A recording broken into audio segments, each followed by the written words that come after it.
Тэгэхээр Нацаг дурчин нэрмж Улаанбаатар хотын нийтийн төв номын сангийн хувьд бол бас смарт тийм үйлчлэгийг бол уншигчдаа гаргаж эхэлж байгаа, гаргаж их танилцуулж эхэлж байгаа юм байна. Ер нь технологийн дэвшлиг энэ номын сангийн одоо үйлчлэгийг нэвтрүүлэх тал дээр ямар хуу ажил хийж байна, ямар үр дүнд хүрэх юм шиг байна. За тэгэхээр манай номын сан 2015-аас 2025 оны хүртэл хөгжүүлэх тийм мастер төлөвлөгөө гэж гарсан. За энэ төлөвлөгөөнд бол 2025 он гэхэд Улаанбаатар хотын нийтийн төв номын санги Монголын анхны тийм RFID системтэй номын сан буюу тийм арайдад автомж төхөөрөмжийг суурилуулсан номын сан болно гэсэн тийм зорилтыг тавиад л ажиллаж байна. За тэгэхээр энэ технологийн дэвшлэг гэдэг юм бол өөрөө 10 жилээр биш. Одоо магадгүй 10 цаг ч юм уу нэг одоо 10 хоногор хэмжигдэж ингэж урдстаа явж байгаа тохиолдолд бид нэр аливаа технологийн шинжилгээ гэж удаан хугацаанд хийх дэмий байна гэдэг үгнээс бид нэр энэ хүү зорилтоо 3 жилийн хугацаанд бол хэрэгжүүлэхээр л ажиллаж байна. За тэгэхээр энэ жилийн үед манай номын сан смарт үйлчлэгээ RFID системийн эхний төхөөрөмжүүд бол хүлээж аваад бол суурилуулахад бэлэн болоод байна.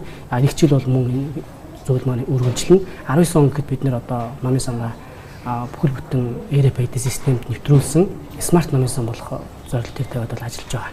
Энийн одоо гол давуу тал нь юу юм? Уншигч одоо өөрийнхөө хүссэн номыг одоо хэлбэр хайж олох тэр боломжийг нөлөөлж байгаа. Тэгэхээр ерөнхийдөө бол уншигчид маань одоо шууд өөрсдөө орж ирээд номоо хайгаад авчдаг.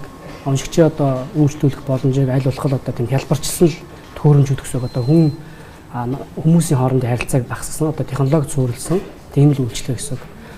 Уншигчид маань орж ирээд номоо өөр дээр бүртгээд авчих. Өөрөө магадгүй одоо явж байгаад өөртөө аль ойрхон байх салбар дээр гэрээр авсан номоо бол буцаачих тиймэрхүү төхөөрөмжүүд л байгаа юм бол захин төхөөрөмжүүд.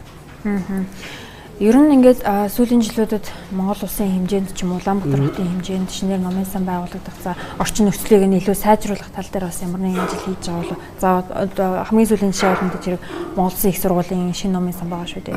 За тэгэхээр ер нь бол номын сан байгуулах эрх бол хэн бүхэнд бол нээлттэй. За энийг бол манайхан саяхан 2014 онд Монгол Улсын номын сангийн тухай хууль гэж баталсан. За энэ хуулийн дээр бол одоо номын сан байгуулагдгийг нь бол одоо бүрэн тийм нээж өгсөн тийм хууль бол байж байгаа.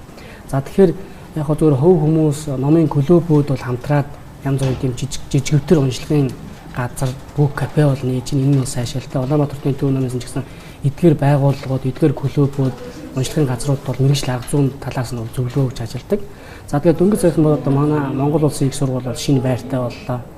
Их сургуулиуд маань одоо ингээд дагнаад өөрийн гэсэн тийм номын сангуудаа бол нэгтгэж байгаа нь бол маш сайшаалтай. За өмнө нь бол одоо манай хамгийн анх эхлээд бол шинжлэх ухааны технологийн их сургууль бол 7 давхар номын сантай болсон бол саяхан бол одоо манай анагаан шинжлэх ухааны үндэсний их сургууль бол шинэ байртай болсон. За Монгол Улсын боловсролын их сургууль бол шинэ номын сантай боллоо. За одоо манай Монгол Улсын их сургууль гэх мэтлэнгээр одоо их сургуулиуд маань номын сангаа бол маш сайхан болгож эхэлж байна. За ингэснээр одоо Улаанбаатар хотын төв номын санд ирдэг гэсэн ачаал харьцангуй багасж байна л да. Хуучин бол ерөөсөө их сургуулиуд оюутнууд бол Улаанбаатар хотын төв номын сан дээр л бөөгнөрд гэсэн бол одоо энэ бол арай жоохон саармагдж байгаа тийм бол хандлага ажиглаж байгаа. Ер нь сүүлийн жилүүдэд хүмүүс монголчуудын одоо ном унших сонирхол нь хэр нэмэгдэж байна. Сая одоо хэдэн хоногийн өмнө аз хураас бол номын хямдрал зарлахад тэнцээ бол маш их очир үүсэж байгаа харагдчихсэн. Хүмүүс маш их ном сонирхож байна, ном уншихын сан гэж бодож байна. Номын сангуудад энэ хэр мэдрэгддэг юм бэ? Тэгээ ерөнхийдөө бол яг зүгээр одоо ингээд яг манай үйлчлэгээний статистикийг харахад одоо сая хэлсэн шүү дээ тийм. Яг номын сангаар ирж үйлчлүүлж байгаа хүмүүсийн тоо бол яг жоохон жил ихсэн жоохон багасах тийм хандлагатай байна. Энэ маш олон тийм зүйлүүдээс шалтгаалж байна. Одоо жишээлбэл их сургуулийн оюутнууд маань сургуулийнхаа номын сан дээр очиж чинь. За зарим хүмүүс мөн эдийн засгийн боломжийн сайжирч чинь номуудаа худалдаж авч уншиж чинь. Ер нь бол ингээд нийтээр Монголын зах зээлээр ингээд харах юм бол унших хандлага бол нэмэгдэж байна. Гэхдээ номын сан дээр очих хандлага бол бас арай өөрчлөлт багасж байгаа тийм тал ажиллаж байна л да. Тэгэхээр номын сан маань өөрөө шинэ арга технологиор ажиллах тийм зайлшгүй шаардлага бол бий болж байгаа. Шинэ арга технологи гэж энэ танах бас энэ шинэ RFID гэсэн энэ технологиг бол нэвтрүүлж байгаа. Иймэрхүү шинэ технологиг нэвтрүүлэхэд мэдээж хөрөнгө санхүүгийн хувьд маш их зардал гарна. За бизнесийнхэн энд хэр оролцож байна? Хэр оролцох шаардлага бол байгаа юм бэ?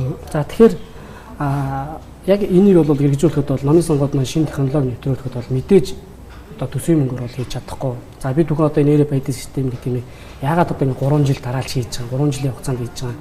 Тэгэхээр нийслэлээс одоо манай гол одоо биднэрт хөрөнгө оруулж газар маань нийслэлийн засгийн намын газар байгаа.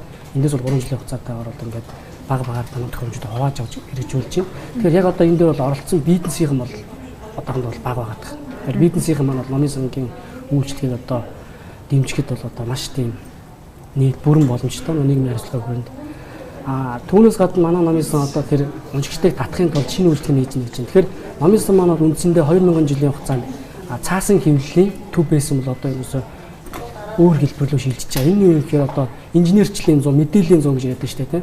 Тэгэхээр энэ дээр бид нэр уншигчдыг бэлдэх, тэгэхээр уншигч одоо хэвлэгчтэй бид нэр технологичсон тиймэрхүү чиглэл рүү бол номын сан бол илүү хүмүүсийг бэлдэж өгөх шаардлагатай байна гэсэн хандлага бол гарч ирж байна л да. Энэ үүднээс бол Америкийн элчин сайдын яамтай хамтраад манай номын сан дээр maker space буюу maker одоо бүтээгчдийн орон зай гэсэн тийм төвийг бол нээж өгч байгаа.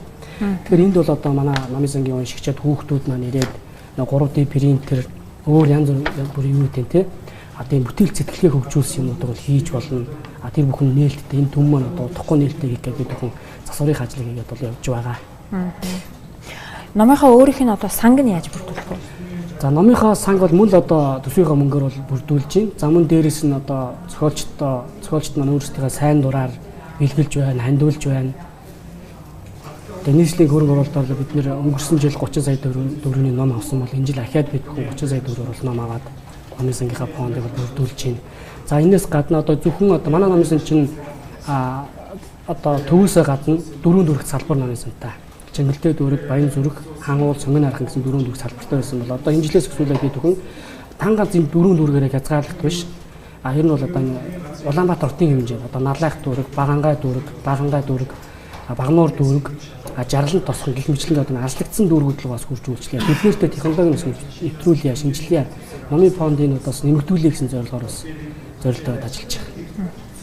За бидний урилгыг хүлээн авч манай студид ирж ярилцсан маш баярлалаа.